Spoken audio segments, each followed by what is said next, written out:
nós teremos um painel poderosíssimo de mulheres. Continuando aqui o nosso summit, agora às 2 horas, estamos bem pontual, temos a apresentação, o painel destas mulheres incríveis com o tema Entre o Discurso e a Gôndola.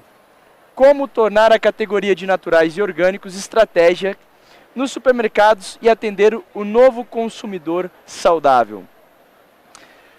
A gente segue agora então com um painel que vai trazer uma análise profunda sobre como os supermercados podem posicionar de forma estratégica a categoria de produtos naturais e orgânicos e atender às expectativas desse novo consumidor saudável. Reunimos um time de especialistas para trazer dicas para a gente. Então eu quero chamar ao palco aqui Patrícia Quintiliano, CMO da Stoa Estratégias Digitais e LinkedIn Top Voice de Varejo. Seja bem-vinda, Patrícia. Pode sentar, seu local. Também quero chamar aqui Fernanda Dalben, CEO e Founder da SMKTP Supermarketing e Vice-Presidente de Comunicação do Instituto Mulheres do Varejo. Seja bem-vindo, Fê. Pode sentar.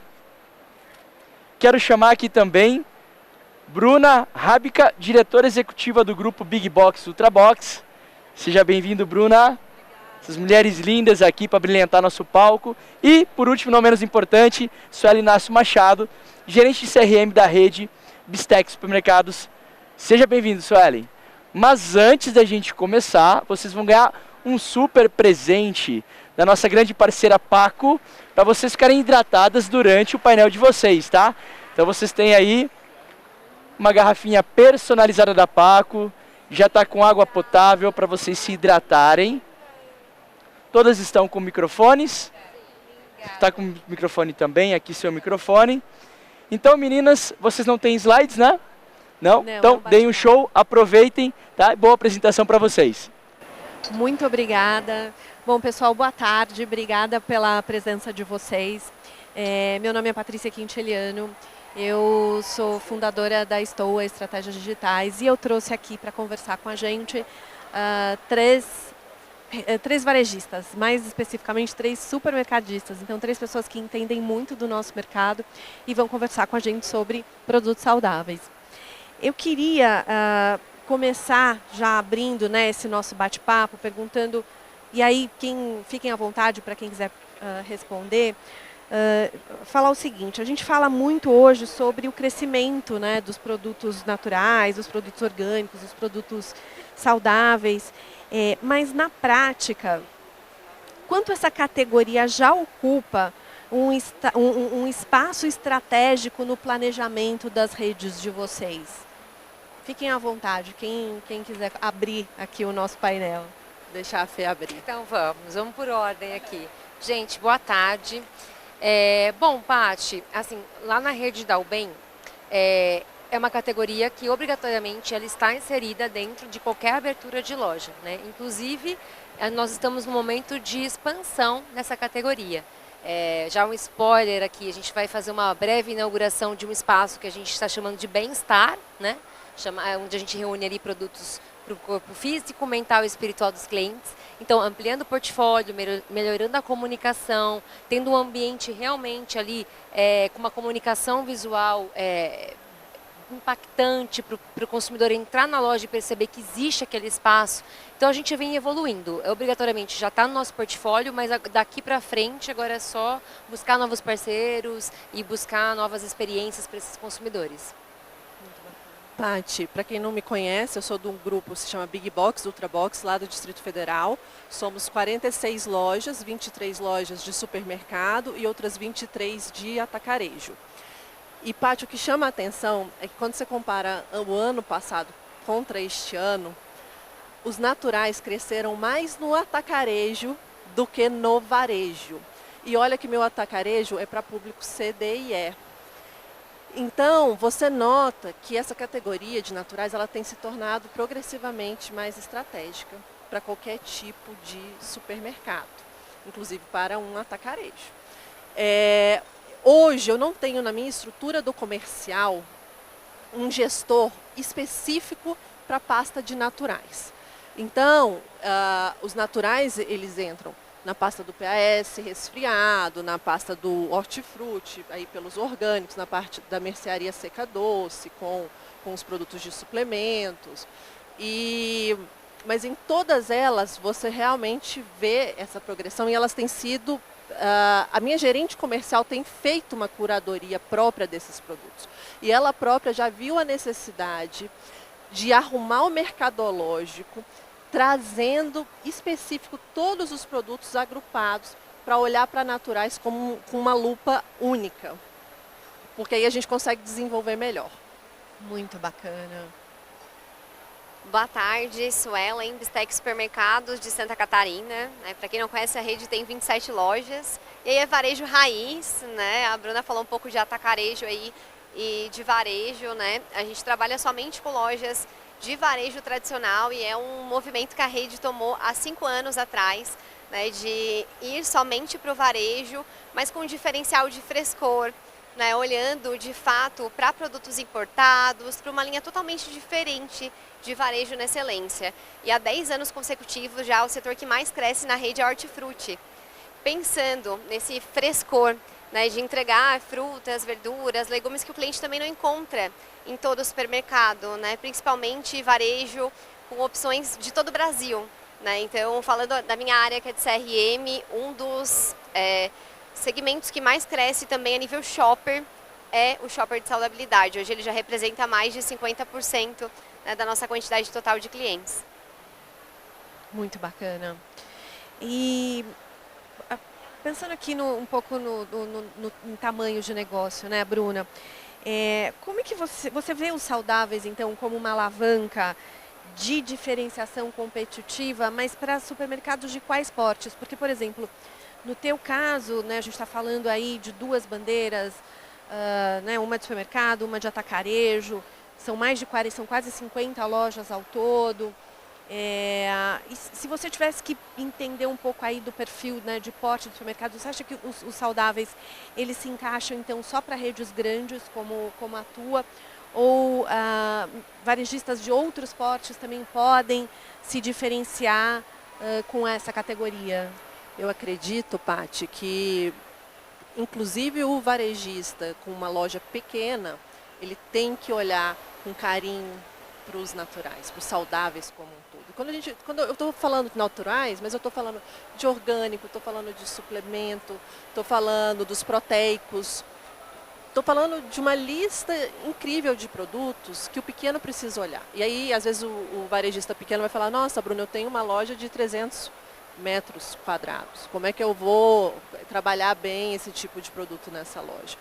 E o que você precisa fazer, se não dá para criar, talvez, o conceito de loja dentro da loja, que é pegar e criar um espaço próprio só para os saudáveis e agrupar eles, ali onde está o seu iogurte resfriado, que você tenha uma segmentação boa, um layout bacana para diferenciar os proteicos, onde está o seu hortifruti, que você trabalhe com um pouquinho, mas que você tenha alguma coisa de orgânico. Ah, Bruna, mas não consigo ter fruta orgânica, porque às vezes o giro é menor. Ok, mas tenha pelo menos a folhagem orgânica.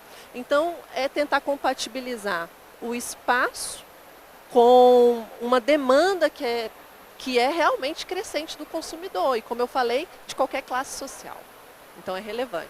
Eu acho que esse ponto relacionado à classe social é um dos mais ricos que a gente pode trazer para cá, né? Entender que essa demanda, ela vem realmente de um consumidor, muito provavelmente pós-pandemia, né? Que passou a entender o quanto a saudabilidade é importante para o dia a dia, né? Então não tem realmente muito a ver com perfil econômico, mas talvez muito mais a ver com essa mudança de comportamento que acabou acontecendo, né, ao longo do tempo.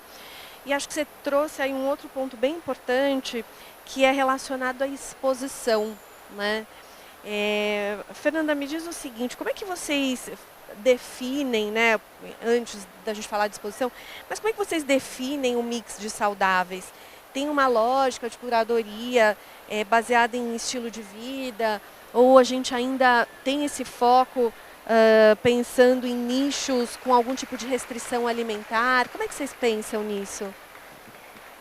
Paty, na verdade, a gente olha para vários dados para a gente conseguir tomar algumas decisões, né? Acho que é o primeiro deles, né? O comportamento do consumidor. O que está rolando hoje de tendência? Como é que hoje os consumidores dessa categoria se comportam? O que eles querem comprar, né? E eu acho que uma outra visão também é dos nossos clientes, né? Qual que é o tipo de cliente que a gente atende, qual que é o mix de cesta que esse cliente tem. Isso tudo é muito importante para a gente criar uma curadoria eficiente, porque não adianta nada a gente colocar ali o produto, né? E outro ponto também é da gente buscar inovações da categoria, né? Então, uma feira como essa, por exemplo, é uma baita oportunidade de a gente entender o que está rolando no mercado, né? E aí, juntar tudo isso para realmente fazer isso refletir no ponto de venda. E aí, quando a gente fala refletir no ponto de venda, não é o saudável, né? Hoje a gente fala saudável, mas lá no Dalben a gente usa bem-estar, tá? E por que isso? Porque eu acho que tem produtos, por exemplo, que eles não necessariamente são saudáveis, mas uma pessoa que busca um bem-estar acaba consumindo. Ao invés de ele consumir, sei lá, uma coxinha, ele vai consumir, então, uma barrinha de cereal, que de repente não é a mais saudável do mundo, mas é melhor que comer uma coxinha. Então, a gente fala muito de bem-estar. E aí a gente cruza os diversos tipos de produtos que são ligados ao bem-estar. Então não é só para os intolerantes, não é só o sem glúten, sem lactose, é o orgânico, é um produto que, de repente, aí falando de outros segmentos, né, um clean beauty, né, então um produto também que tenha essa pegada de não testado em animais, enfim, aí a gente entra para outros tipos de segmentação que não só a questão do intolerante ou do vegano, aí a gente entra para outras questões. Então, é muito importante o varejo estar olhando para tudo isso, porque o saudável, então o bem-estar não é só o alimento, né? Acho que aqui na feira, se a gente rodar um pouquinho, a gente já vê que tem cosméticos, tem moda, tem a parte de alimentação, então é muito amplo, né? Por isso que eu falo cada vez mais de bem-estar, não necessariamente o saudável, porque é um estilo de vida mesmo, né?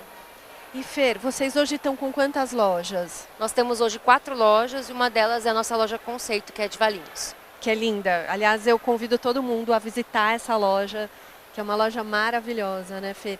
E aí, então, entendendo que vocês, numa rede com 4 lojas, talvez possam ter ainda mais proximidade, né, com esse consumidor, como vocês perceberam que esse consumidor vinha pedindo? Como é que é a história de introdução dos naturais na tua rede? Como é que foi isso?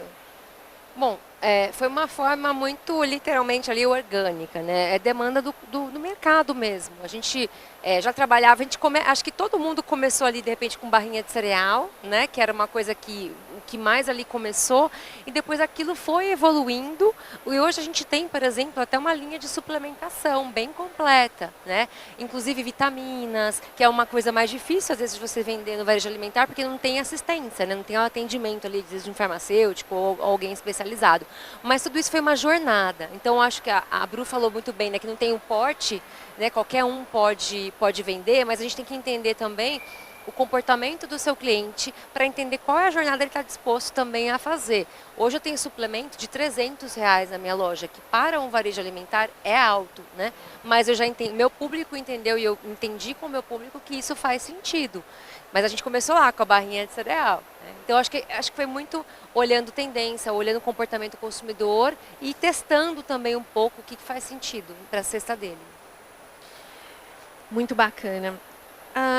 E aí, meninas, para todas aqui, eu queria entender o seguinte, pensando, né, que isso vem de uma observação, de testes. Do ponto de vista de vocês, quais são os principais erros que o varejo ainda comete, que vocês percebem por aí, ao trabalhar com essa categoria? Então, vamos falar primeiro dos erros, assim, daquilo que a gente deveria evitar. Vou dizer que não é um erro, né? Mas um desafio hoje.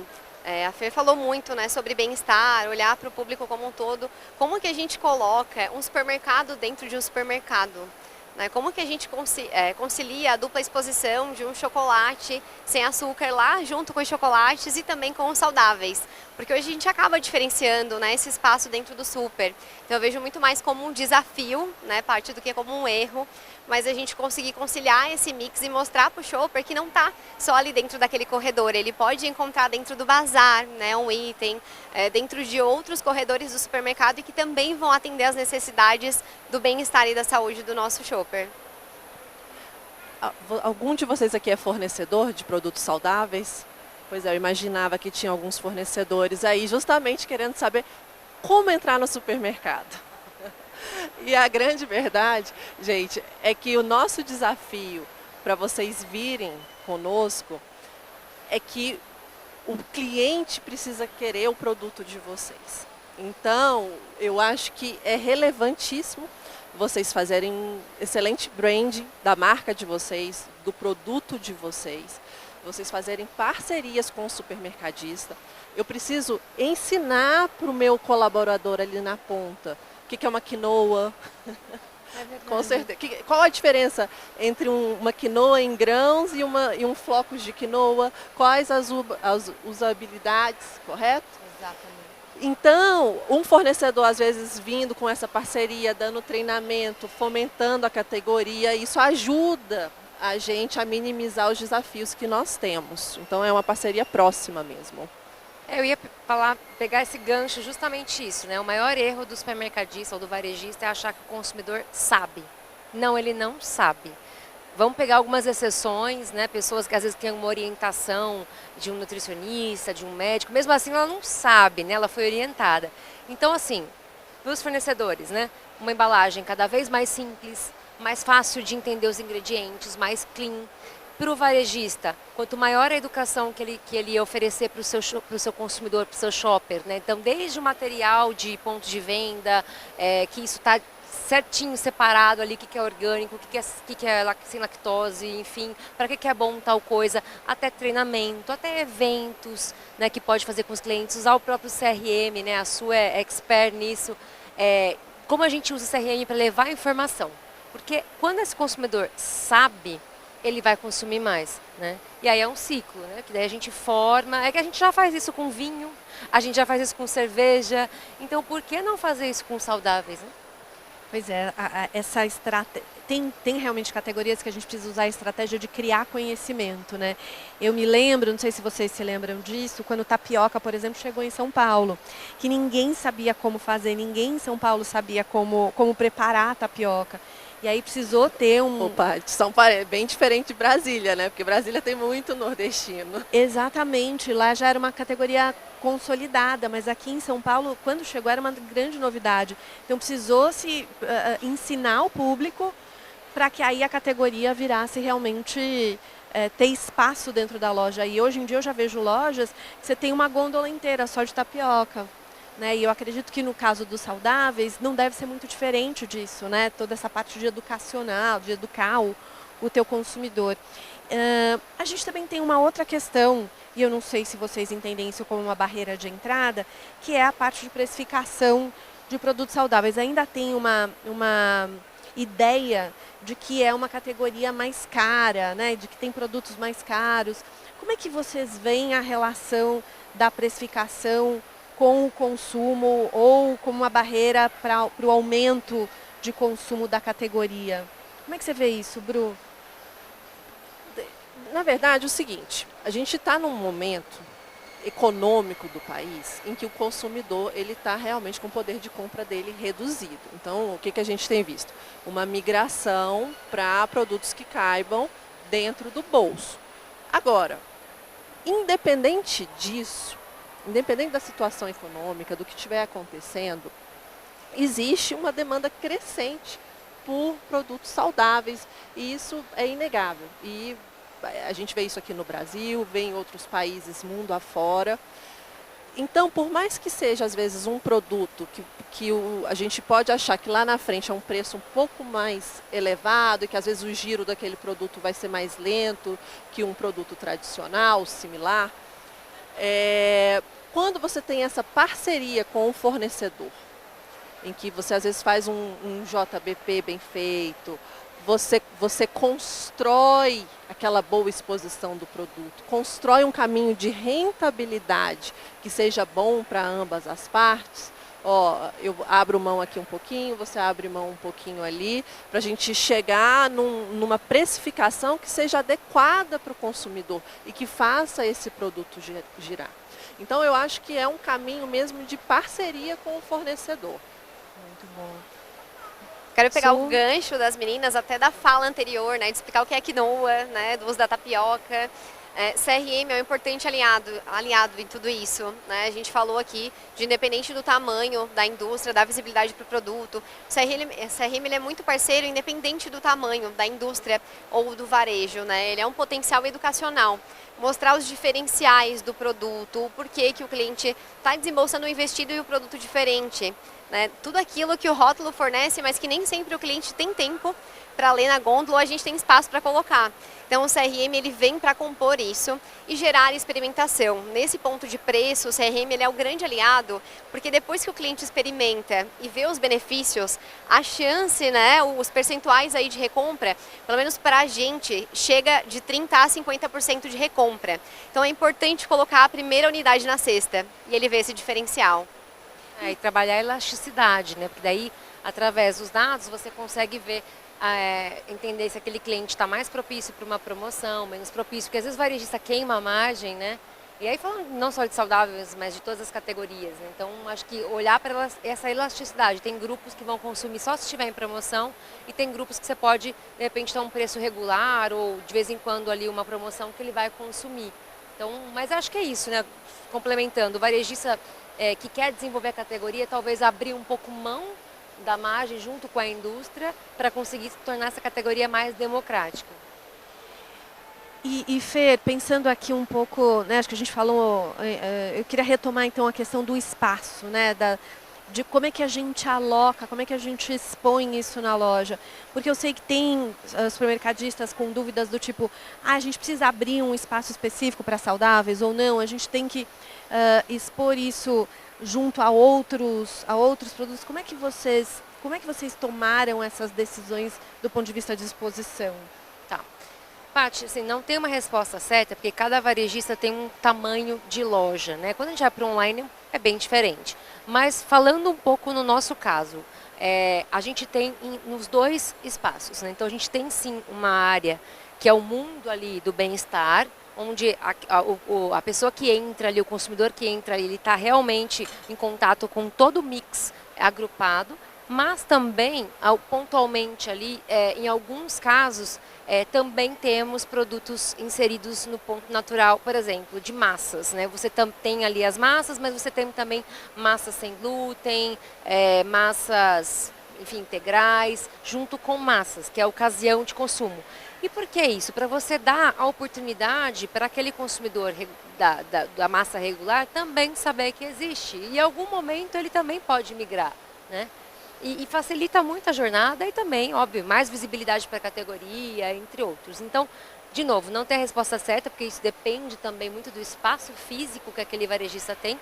Se eu puder fazer uma recomendação agrupe, e se você tiver espaço também, coloque no ponto natural daquela categoria, que eu acho que a rentabilidade vai ser maior, a visibilidade vai ser maior e a experiência do cliente também, né? E talvez nesse momento de criar conhecimento vale a pena realmente ter dupla exposição, né? Muito bom. Falando então um pouco do comportamento do consumidor, né?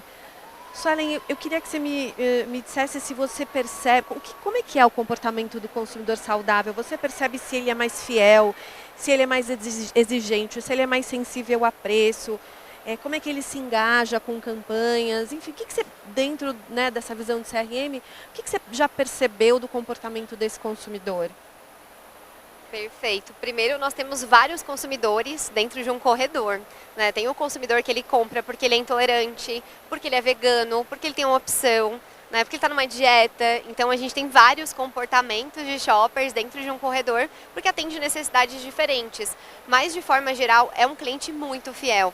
Nas ações segmentadas que a gente faz dentro desse CRM, está entre o público que mais performa dentro das campanhas. Ele chega ao dobro, né, de engajamento e resultado do que o consumidor de demais categorias.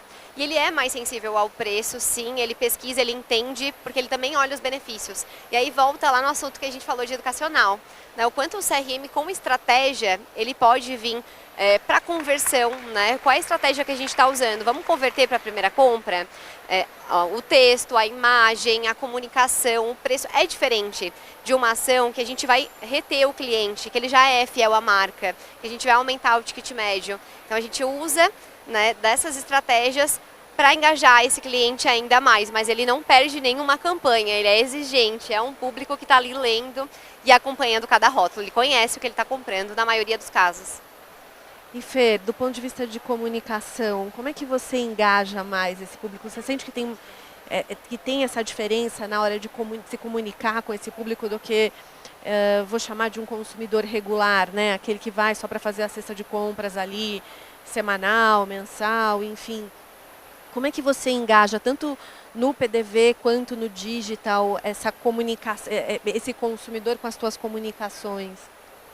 Eu acho que vai muito nessa questão. Primeiro que é um consumidor ávido por novidade, né? Ele quer novidade, inovação. Então, tudo que tem de lançamento, agora chegou uma sobremesa proteica, agora chegou um produto que, sei lá, tem baixo teor de sódio, estou chutando aqui. Acho que tudo que é inovação, a gente consegue fisgar esse consumidor. E também na parte de benefícios mesmo, né? Dele entender que ele tem novos benefícios com esses produtos.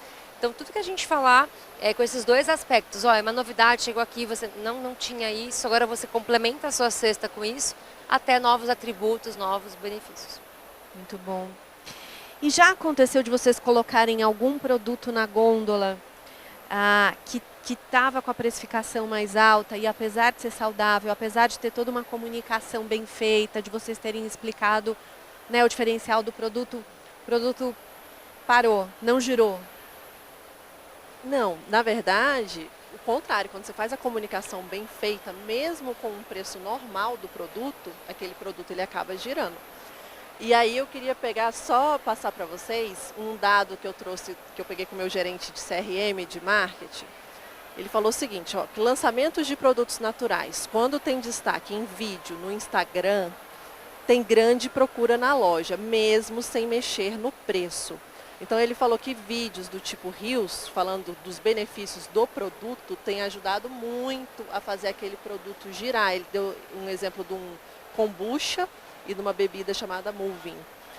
E com relação ao CRM, que vocês estavam falando também, ele me disse o seguinte, que os produtos naturais e suplementos apresentaram em 2025 um ticket médio do grupo-alvo 34% maior no Big Box e 17% maior no Ultra Box, quando comparado ao grupo de controle. E ambos públicos com o mesmo comportamento antes de disparar a campanha. Então você vê o apelo que o natural tem, seja quando você promociona via CRM, quando você promociona via rede social, Instagram, e quando você promociona bem positivado numa loja. Dá para a gente dizer então que essa é uma categoria que ajuda na rentabilidade do varejista? A gente está falando aqui só de aumento de valor de ticket médio ou a gente está falando de aumento de rentabilidade mesmo? O que vocês acham nesse sentido? De rentabilidade, porque são produtos que usualmente trazem uma margem maior para o supermercadista, né? A gente é acostumado a vender arroz. Não, mas a cesta do consumidor de saudáveis, né? Não é só ali a cesta enfim, do suplemento, da barrinha, da vitamina. A gente está falando de um consumidor grupo que ele vai lá no produto de limpeza, né? Daí falando de bem-estar. Que vai conectar com isso, como eu falei, é o estilo de vida. Então, a cesta desse consumidor, ela é muito positiva, né? Apresenta margens positivas para o varejista.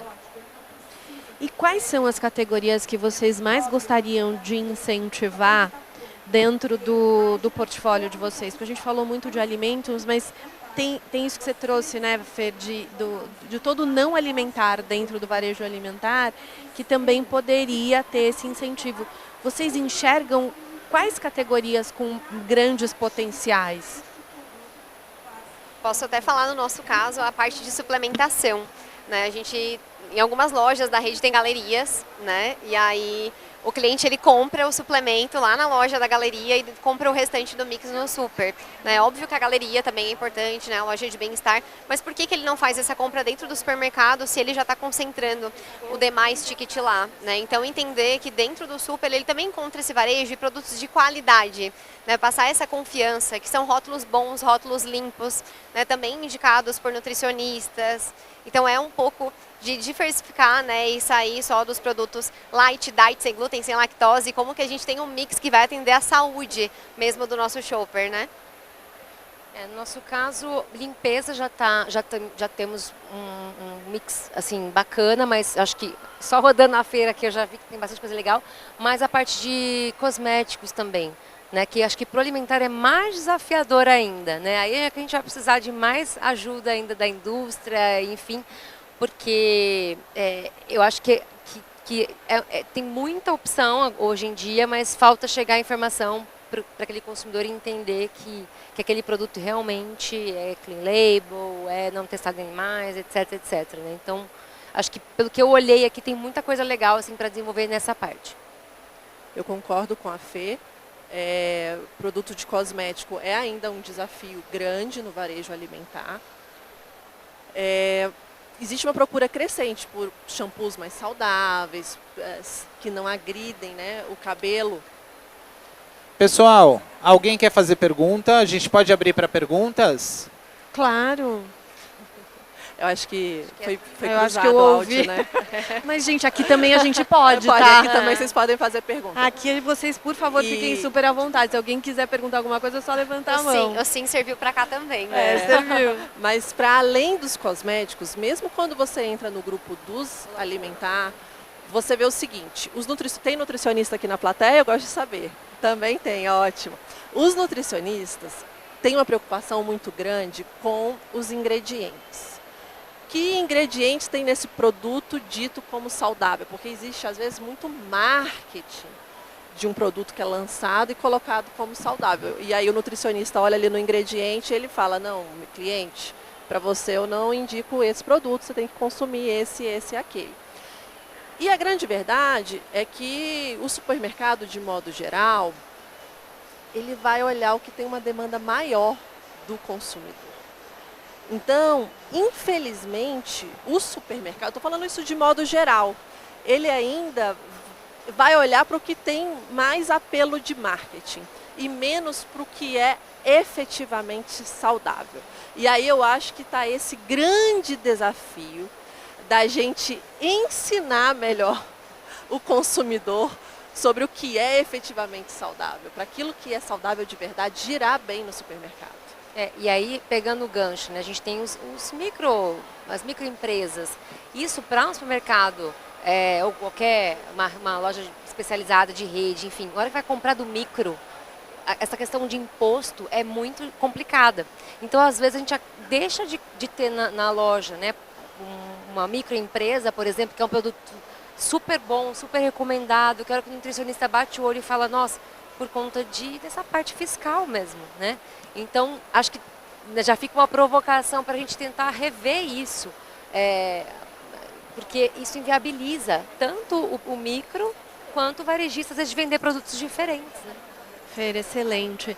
E até aproveitando isso, né? Porque a gente está falando muito do consumidor, do comportamento do consumidor, dos produtos, das categorias, mas internamente, tem algum tipo de mudança estrutural que é necessária fazer para a gente acomodar melhor? Pessoal, mais alguma pergunta? Então, por exemplo, a gente, com relação a time, vocês precisam ter pessoas com outras expertises, logística, precisa ter alguma questão logística que precisa ser adaptada, fiscal, o que internamente precisa ser um foco do varejista para conseguir acomodar melhor essa categoria? Pode ser? Bom, acho que de time com certeza, né? A gente não tem ainda nas nossas lojas, sei lá, uma nutricionista que fique atendendo o cliente, né? A gente tem para outras finalidades de operação, enfim, mas que seria algo que com certeza mudaria, viraria a chave da categoria. O que a gente tem são parcerias ali com a indústria que vez ou outra manda algum especialista, além de promotora que vai promover, né? Mas o especialista mesmo que vai falar vez ou outra a gente tem isso, então já tem uma necessidade. E assim, mesmo quem abastece às vezes a gôndola, sabe, o repositor, é importante que ele saiba minimamente sobre aquilo, porque o cliente ele vai perguntar, nem que seja, você tem algum produto sem glúten? Se ele não sabe nem o que é glúten, imagina, né? E de novo, a gente já faz isso com essas categorias. Vinhos é uma categoria que a gente faz isso muito bem. Tem o atendente de vinho, tem o repositor de vinho, tem o sommelier. Por que não a gente trazer isso para o saudável? Acho que pegar o benchmark e trazer isso. Também tem a questão que você falou ali do fiscal. Também eu acho que nós também não temos um comprador específico para saudável. Mas também acho que isso é um futuro bem próximo, sabe? Bem próximo mesmo. Uma pessoa só olhando tendências disso. Obrigada, porque Dulis. hoje Pessoal, a Uma Cosmética é mais uma finalista, tá? Da nossa categoria Inovação. Muito obrigada, Dulis. Parabéns, Adulis. Mas é isso, acho que eu já... A gente parabeniza A gente vai estar aqui com cosméticos multifuncionais, inovadores e com tecnologia sustentável, Paty, tá? que a questão da ruptura, ela é fundamental. São produtos que vão além do cuidado estético. Eles agregam benefícios terapêuticos, alta performance e inovação. O produto. A gente vai conversar com a Soraya El Khatib. Traz alguém para fazer uma degustação daquele produto, uma apresentação. Trazer o cliente para perto. Ensina o cliente, então, o caminho até aquele produto, o caminho do consumo do produto.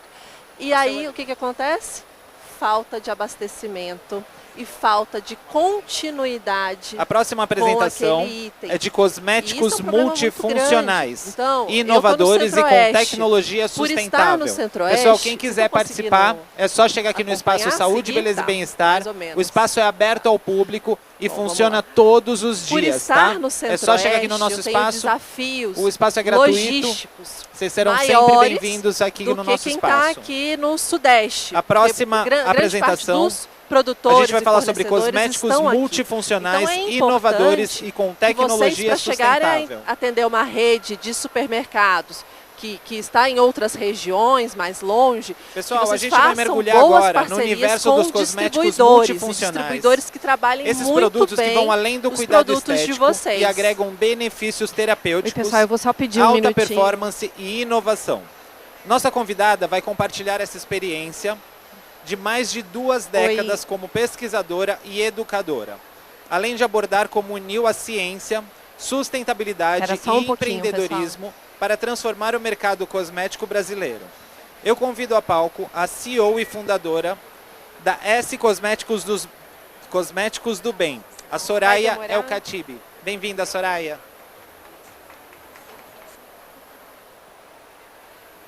Ao vivo é assim mesmo, gente. Desculpa, moçada. Vamos fazer o seguinte, deixa eu aproveitar. Alguém quer fazer alguma pergunta para elas? Aproveitar toda essa experiência de varejo. Pode falar, por favor.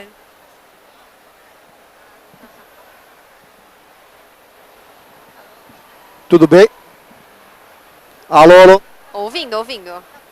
Tá funcionando, é que eu não estou escutando. Tudo bem? Meu nome é Eduardo, nós somos produtores orgânicos lá do Rio Grande do Sul. Nós, inclusive, fornecemos para o Bistec lá no Rio Grande do Sul, para as lojas lá.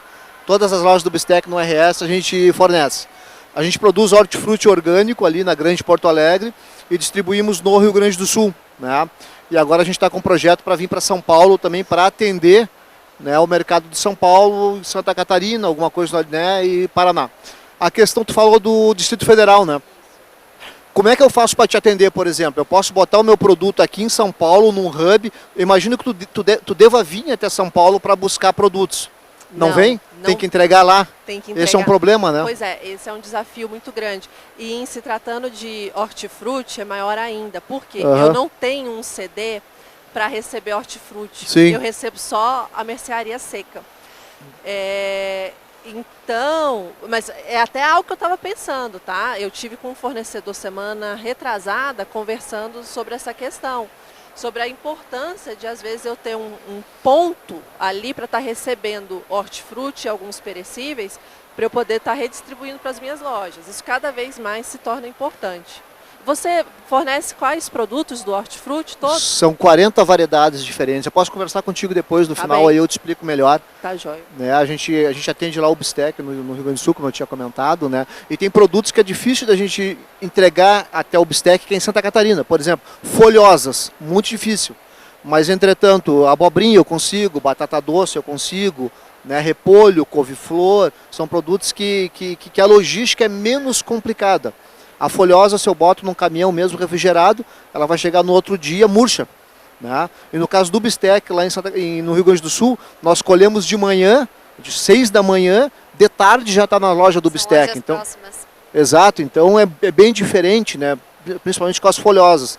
Em relação aos outros produtos, a gente pode conversar para ver o que a gente consegue fazer. Tá joia. É um pouco do que a gente estava falando de estrutura, né? O que dentro da estrutura do varejista precisa se adaptar, ou do lado do fornecedor precisa ser adaptado para a gente poder ter mais esses produtos nas gôndolas.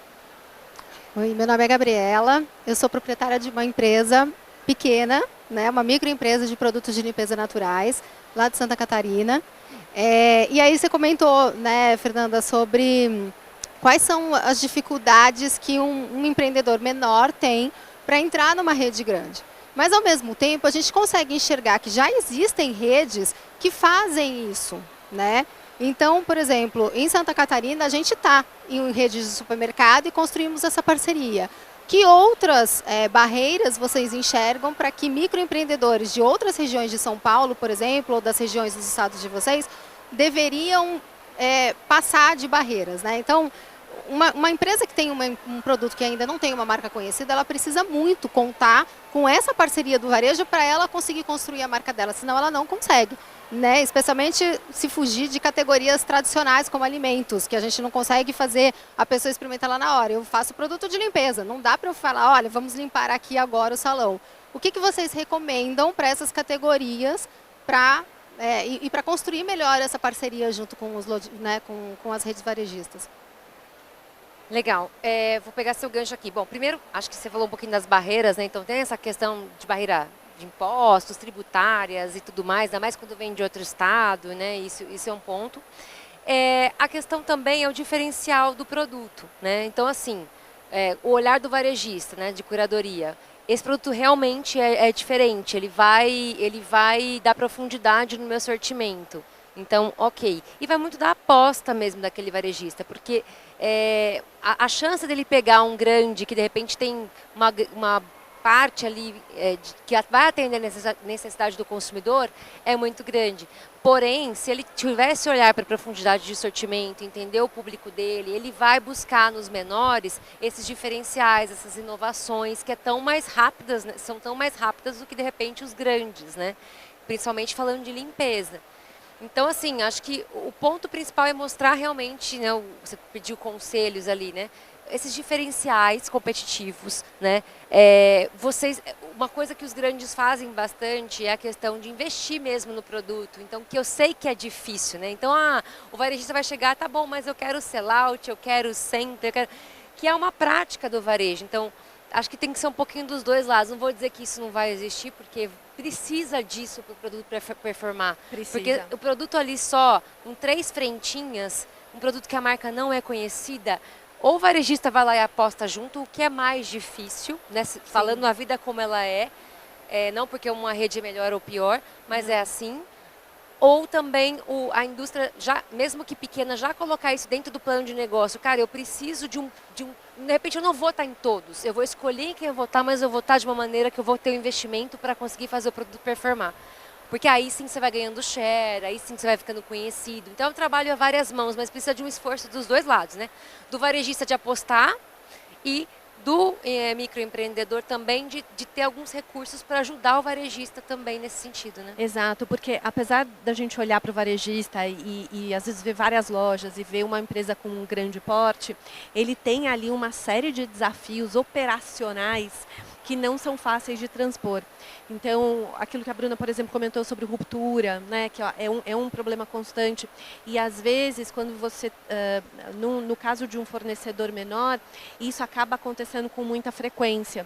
E esse é um dos grandes problemas, né? Você não ter estoque, não ter tamanho para fornecer para um varejista um pouco maior. Então, assim, acho que um dos grandes problemas é esse, é ter porte para poder não ter ruptura ali na gôndola.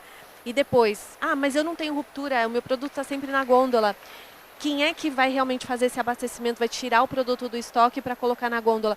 Esse é um outro problema operacional muito comum dentro do varejista e que ele acaba tendo uma dependência maior do fornecedor para fazer esse trabalho, né? Então, se você for capaz de garantir volume e de garantir essa mão de obra que tira do estoque e coloca na gôndola, já são 2 grandes primeiros passos.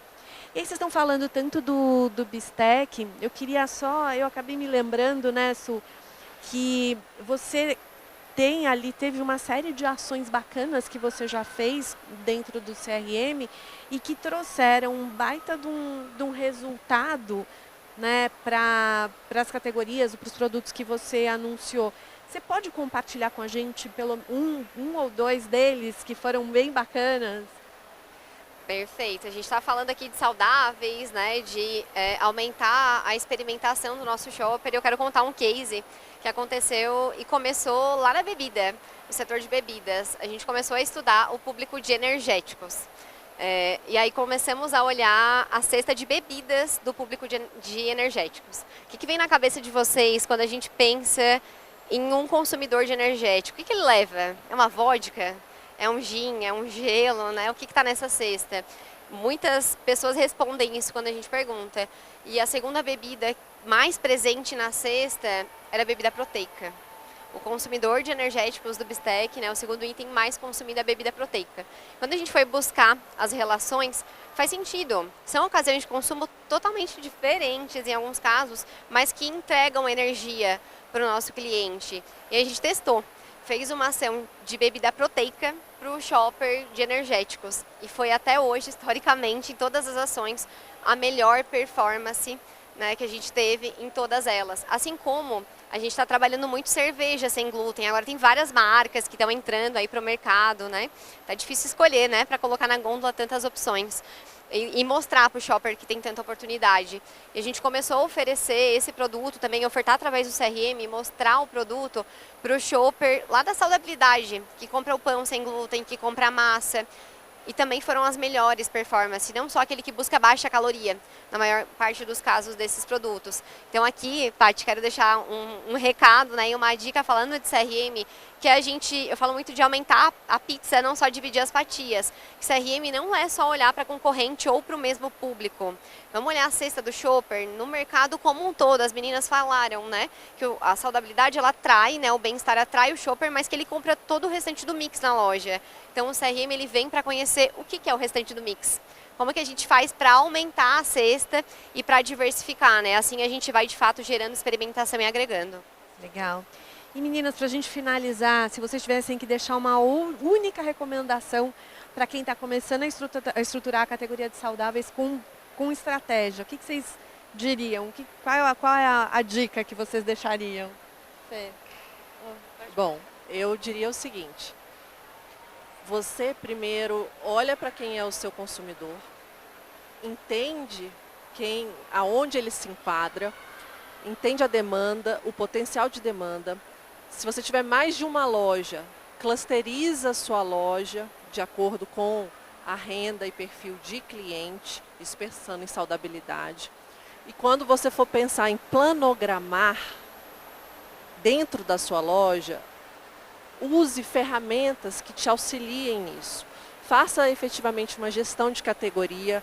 Bruna, gestão de categoria parece coisa para quem é grande. Não, gente, gestão de categoria é algo mais simples do que a gente pensa. Então, comece realmente a olhar para quanto aquele produto rentabiliza, o espaço que ele ocupa, e aí use ferramentas para isso, usa Nielsen, usa Scantec, coisas que vão te ajudar a entender em como dispor aquele produto na sua loja. Bom, complementando, eu acho assim, o mercado de bem-estar, ele é uma realidade, né? Então não tem como mais a gente fingir ou falar que não vai chegar na sua loja. Meu consumidor não compra, ele está comprando em outro lugar. Você pode ter certeza, talvez não tudo, né? Mas ele está comprando em outro lugar. Então, que minimamente você tem um mix que atenda esse consumidor, né? Para você se posicionar também quanto uma empresa que atende os diversos consumidores e começar, né? Não tem pote para começar, acho que o pequeno pode ter, o médio, o grande, enfim, aí vai depender muito do espaço físico, né? Quando a gente vai para o digital é diferente, como eu disse, mas acho que começar, entender que isso é uma realidade, é uma nova categoria, então tem que ter minimamente ali um mix que vai atender seu cliente.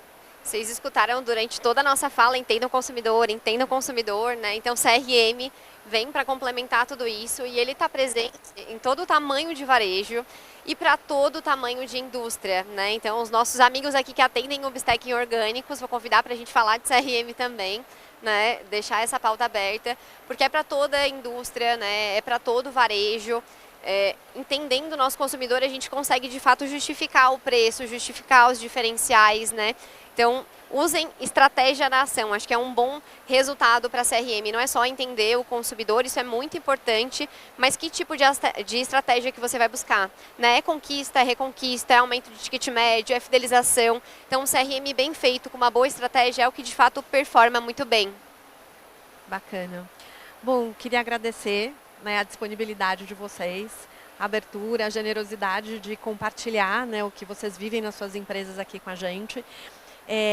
Queria dizer que a gente está à disposição, né, a gente vai finalizar agora o painel, mas a gente continua aqui pela feira e se alguém quiser, enfim, entrar em contato, fazer alguma pergunta, é só nos procurar, tá bom?